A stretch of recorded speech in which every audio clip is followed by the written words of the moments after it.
Hola y bienvenido de nuevo a Sustainable Teachers. Si es la primera vez que pasas por aquí, me llamo Leticia y me alegro de conocerte. Y si ya has pasado antes, me alegro de volver a verte. En el vídeo de hoy seguimos con la serie de El impacto de... Hablando de los que hace 2 semanas dijeron: es que a mí no me gusta el café, a mí me gusta el té.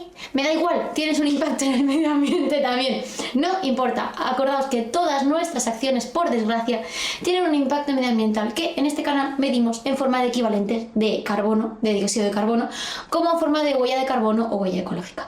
Así que hoy vamos a hablar del impacto del té, a poder ser ya de por sí a granel.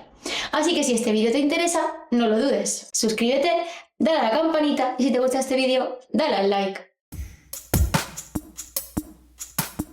En la vida hay como 2 equipos, Team Café o Team Té. Bueno, puede ser de los dos, pero suelen estar un poco separados, o como Team Colacao y Team Nesquik. Bueno, pues el vídeo de hoy es para los de Team Té, ¿de acuerdo?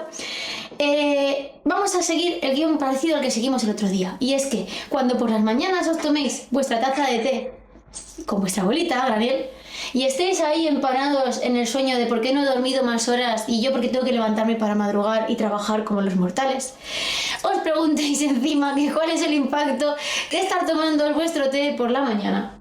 Y vamos a empezar, como el otro día, hablando de la producción. ¿Qué huella de carbono o qué huella ecológica, mejor dicho, tiene el producir 1 kilo de té?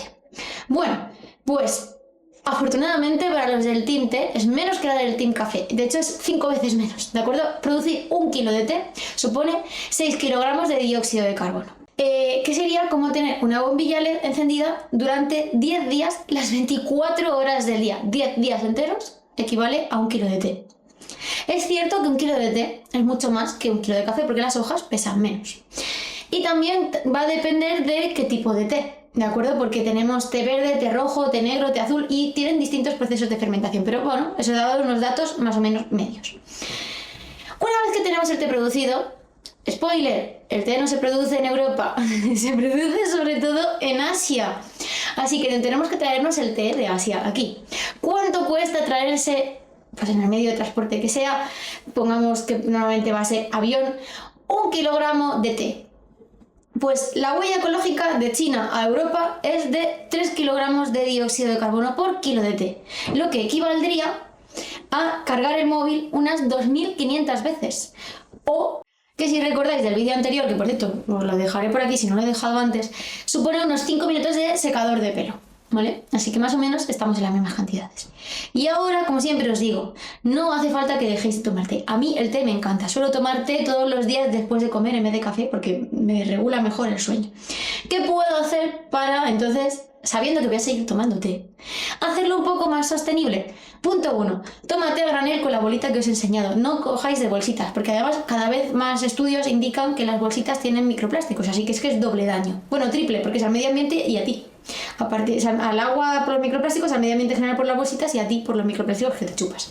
Segundo, calienta el agua justa. A veces llenas la kettle ahí con 1 litro entero de agua, le das al botón y luego solo usas una taza. Pues calienta solo una taza. Además vas a tardar menos en calentar con la kettle.